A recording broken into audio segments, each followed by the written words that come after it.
El cordón industrial ubicado al sur de la provincia de Santa Fe, sobre el río Paraná, será escenario de la preparación del aparato antisindical en plantas industriales.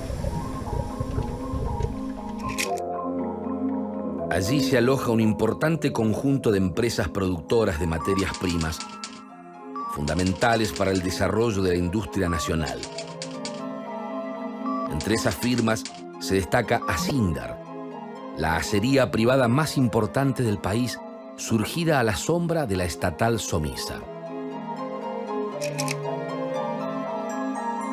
Asindar era y es la empresa predominante de un complejo de producción metalúrgica, de metales básicos, en la ciudad y el departamento de Villa Constitución, que está en el sur de Santa Fe, y lindante con el río Paraná. Es una zona geográficamente estratégica por la red de comunicaciones. Tiene una larga historia.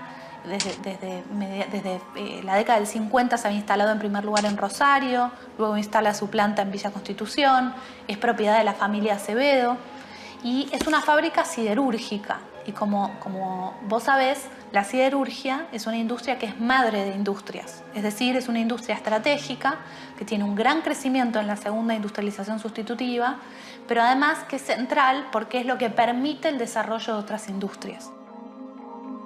Asindar es mucho más que una empresa pujante.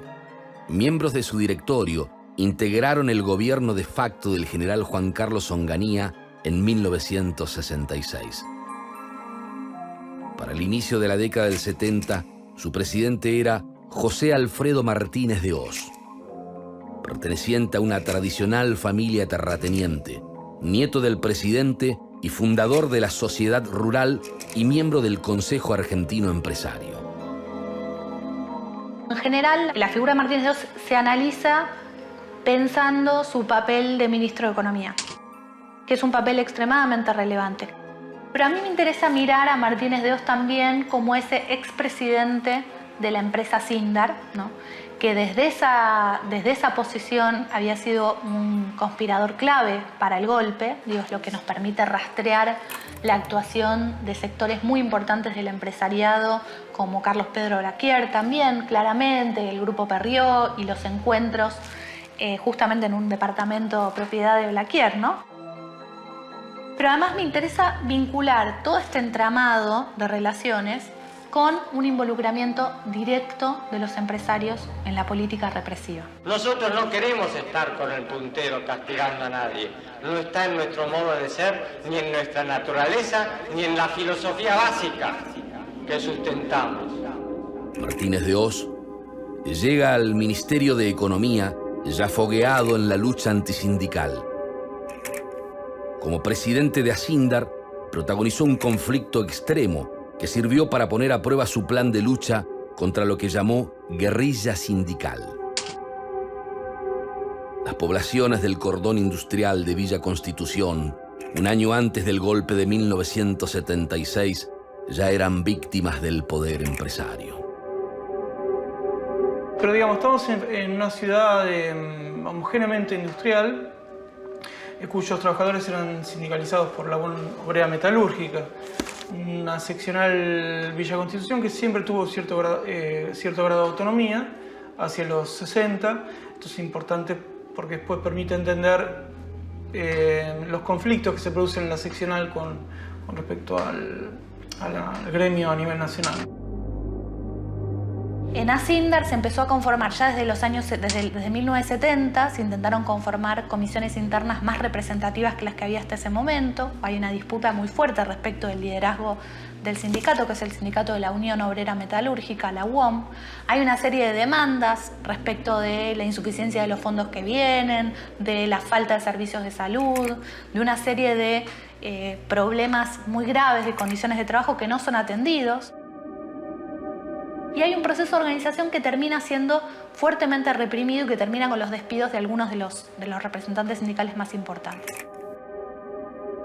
Y yo te diría que fue el último capítulo de lo que fue el sindicalismo clasista y combativo, que se expresó fundamentalmente en Córdoba, en la resistencia a la dictadura de Onganía, y que de alguna manera un activismo, una vanguardia de la zona de Villa Constitución, bajo la influencia de lo que era la figura del Gringo Tosco, de Salamanca, de todos esos dirigentes realmente combativos, rápidamente empiezan a tener mucho apoyo en la fábrica y recuperan hacia fines del año 72, 73, la mayoría del cuerpo delegado y la comisión interna.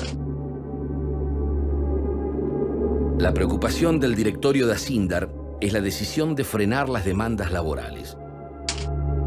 Luego de una intensa puja, los trabajadores de sectores combativos ganan la comisión interna dentro de la acería, enfrentando a la empresa y a la conducción nacional del sindicato.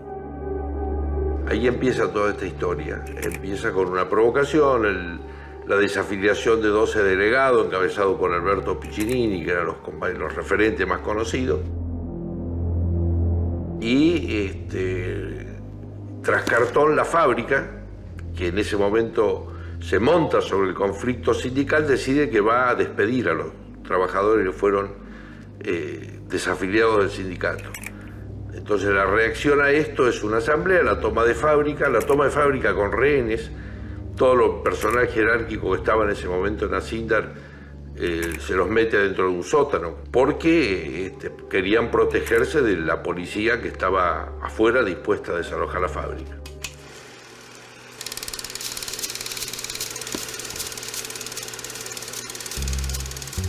Realmente hay una lucha inmensa que tiene entre sus hitos el hito del Villazo, una gran movilización que se produce en marzo de 1974 y que tiene como uno de sus objetivos que se llame a elecciones sindicales.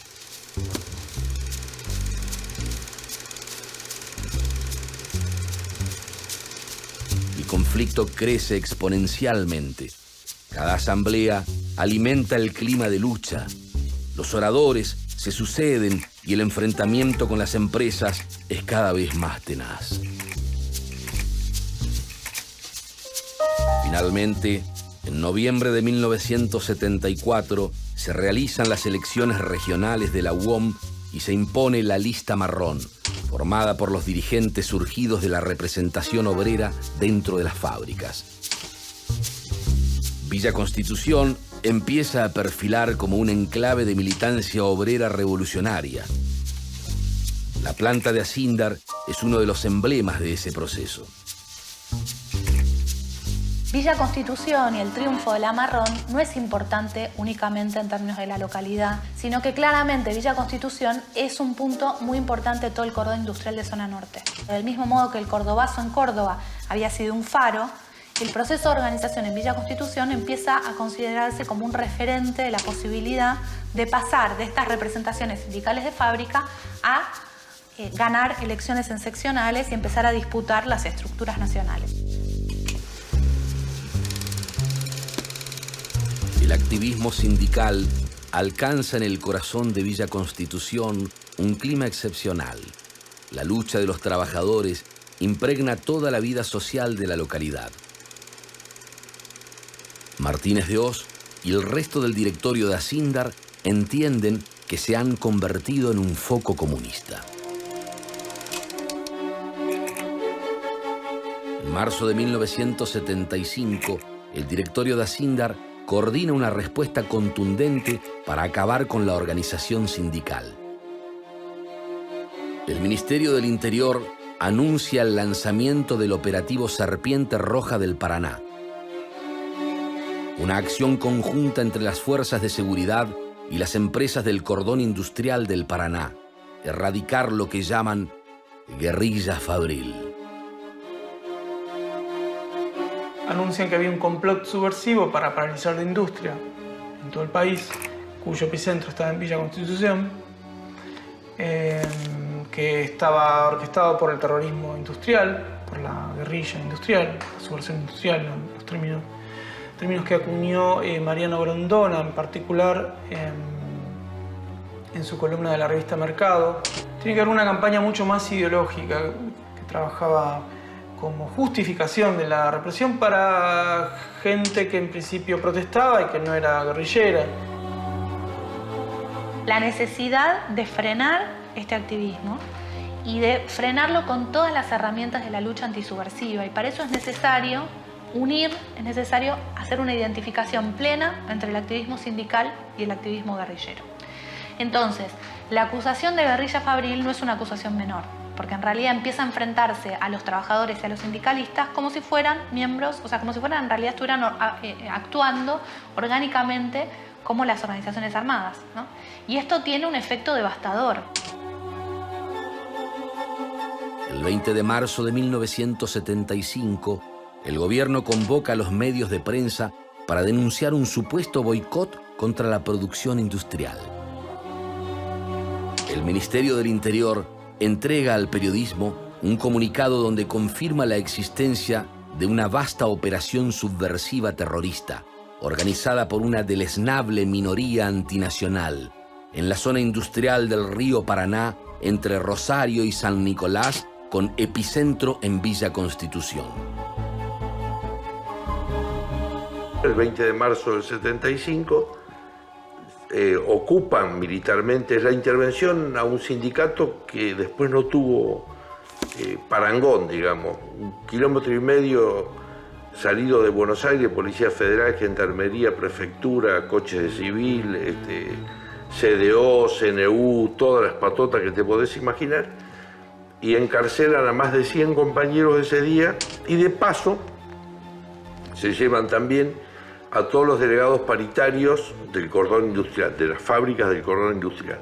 El 20 de marzo se encarcelan a los dirigentes sindicales, pero además luego hay asesinatos, hay bombas, la localidad pasa a estar de algún modo con una fuerte presencia militar, digamos, hay una militarización de la zona muy importante.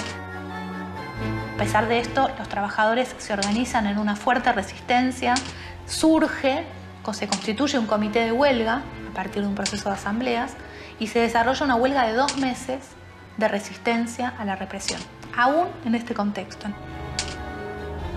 En el marco de esa huelga se detiene a la segunda dirección, a la segunda camada de dirigentes que se consolida, también son presos, y hay una tercera camada de dirigentes que surge, que también son fuertemente perseguidos hasta que finalmente la huelga es levantada 60 días después. Tuvo un impacto enorme, político e industrial, porque de algún modo cumplió el presagio del mismo comunicado del operativo, que era justamente anunciaba una virtual paralización de la industria, cosa que se cumplió porque la huelga en contra del operativo paralizó toda la provisión de insumos a la industria automotriz, que empezó a dejar de trabajar.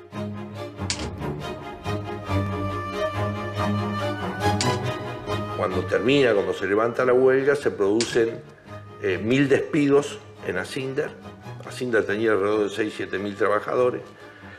Y empiezan o continúan los secuestros y asesinatos, de modo tal que el 24 de marzo ya había 16 compañeros asesinados y 14 más desaparecen después del golpe del 76. Tenemos ahí un episodio represivo que es previo al golpe, que se produce justamente un año antes del golpe y que marca de algún modo el inicio de lo que va a ser un año muy duro para los trabajadores. El operativo Serpiente Roja del Paraná es el inicio de una alianza estratégica que pocos meses después derrocará al gobierno constitucional.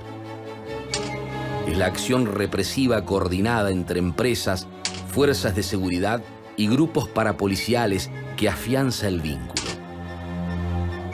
Detrás de este conflicto, Martínez de Hoz, o Asindar, este grupo, logra sumar a todo el empresariado, el gran empresariado argentino, sobre la base de la lucha antisindical.